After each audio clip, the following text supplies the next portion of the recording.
Gaza में Israel Hamas युद्ध जिस तरह लंबा खिंचता जा रहा है, उतना ही ये युद्ध विध्वंस भी होता जा रहा है। गाजा की दलदल में लगातार इजरायली सैनिक फंसते जा रहे हैं।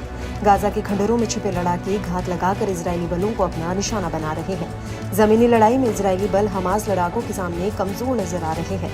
इजरायली सेना की जमीनी हलचल भी पिछले काफी महीनों से धीमी पड़ गई है।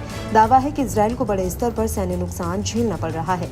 इजराइल ने अपनी सेना के हताहतों की लगातार बढ़ती संख्या का अब नया तोड़ निकाल लिया।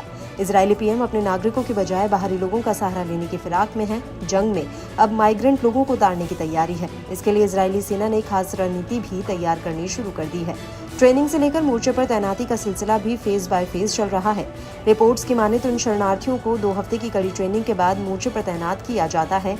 इजरायली मीडिया आउटलेट की माने तो अब इजराइल गाजा में चलाए जा रहे अपने ऑपरेशन के लिए अफ्रीकी शरणार्थियों की भर्ती कर रहा है। दावा है कि इजराइल इसके बदले में अफ्रीकी मूल के लोगों के साथ सौदेबाजी पर उतारू है। गाजा में लगातार अपना ऑपरेशन जारी रखने की मंशा लिए बैठे इजराइल ने बड़ा दांव चला है। इजराइल अफ्रीकी माइग्रेंट्स को अपने देश में बसाने का प्रस्ताव दे चुका है, जिससे इजराइल में शरणार्थियों की जीवन बिता रहे अफ्रीकी लोग बड़े स्तर पर सेना में भर्ती हो सके। इजरायली रक्षा अधिकारियों ने इजरायली अखबार हारेतिस को बताया कि ये प्रोजेक्ट बेहद सोच समझकर और हर पहलुओं को ध्यान में रखकर चलाया जा रहा है।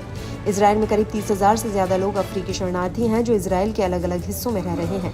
बताया जाता है कि इन अफ्रीकी मूल के शरणार्थियों का इजरायली सरकार अपने मंसूबों को पूरा करने के लिए मोहरे की तरह इस्तेमाल करना चाह रही है। इजरायली पीएम समेत माइग्रेंट विरोधी लीडर्स अक्सर इन शरणार्थियों पर निशाना साधते रहते हैं। ऐसा दावा है कि इन्हें घुसपैठिए तक भी कहा जाता है।